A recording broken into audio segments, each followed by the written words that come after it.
Assalamualaikum warahmatullahi wabarakatuh. Nama saya Bentang Muhammad Faisal dari kelas 11 IPS 4. Ingin menjelaskan tentang klasifikasi sumber daya alam. Sama halnya dengan sumber daya manusia, sumber daya alam memiliki peranan yang tak kalah penting dalam pembangunan suatu negara. Ibarat jumlah aset, semakin banyak sumber daya alam dikuasai, maka akan semakin mudah pula suatu negara dalam mewujudkannya rencana pembangunannya. Sumber daya alam sendiri bisa diartikan sebagai sebuah kekayaan alam yang dimanfaatkan untuk mencukupi kehidupan manusia agar lebih sejahtera. Sumber daya alam mencakup banyak hal, tidak hanya komponen biotik seperti hewan, tumbuhan, ataupun yang lainnya, tetapi juga komponen abiotik seperti minyak, bumi, gas alam, dan sebagainya. Sebagai sebuah negara, Indonesia menjadi salah satu dengan kekayaan alam yang melimpah. Mulai dari batu bara, rempah-rempah, padi, minyak bumi, hingga timah. Sumber daya alam sendiri dibagi menjadi beberapa jenis, yaitu berdasarkan materi, tempat, proses terbentuknya, hingga undang-undang. Maksudnya apa? Sumber daya alam berdasarkan materi. Berdasarkan materinya, sumber daya alam digolongkan menjadi dua.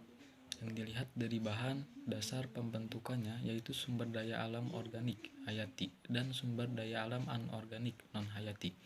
Sumber daya alam organik adalah sumber daya alam yang berasal dari makhluk hidup. Sumber daya alam ini bisa juga disebut sebagai sumber daya alam biotik. Ini meliputi makhluk hidup yakni hewan dan tumbuhan, sumber daya pertanian dan perkebunan, intinya yang bisa dibudidayakan oleh manusia. Sementara itu, sumber daya alam anorganik adalah sumber daya alam yang berasal dari benda mati atau berasal dari pembusukan hewan yang terjadi selama jutaan tahun. Ini meliputi minyak bumi, gas alam, dan sebagainya yang tidak bisa diperbarui. Sumber daya alam berdasarkan tempatnya. Berdasarkan tempatnya, sumber daya alam digolongkan menjadi tiga. Dilihat dari tempat ditemukannya yaitu sumber daya alam terestrial, daratan, sumber daya alam akuatik, perairan, dan sumber daya alam udara. Sumber daya alam terestrial yang sumbernya dari permukaan muka bumi meliputi hutan, fosil, hasil tambang, dan lainnya. Sumber daya alam berdasarkan proses terbentuknya. Berdasarkan proses terbentuknya, sumber daya alam dibagi menjadi tiga, yaitu sumber daya alam biotik, fisik, dan lingkungan. Perpaduan antara sumber daya biofisik dan biotik, sumber daya alam berdasarkan nilai kegunaan atau ekonomisnya. Berdasarkan nilai ekonomisnya, sumber daya alam digolongkan menjadi tiga, yaitu sumber daya alam ekonomis tinggi bernilai jual tinggi, ekonomis rendah bernilai jual rendah, dan non-ekonomis sumber daya alam.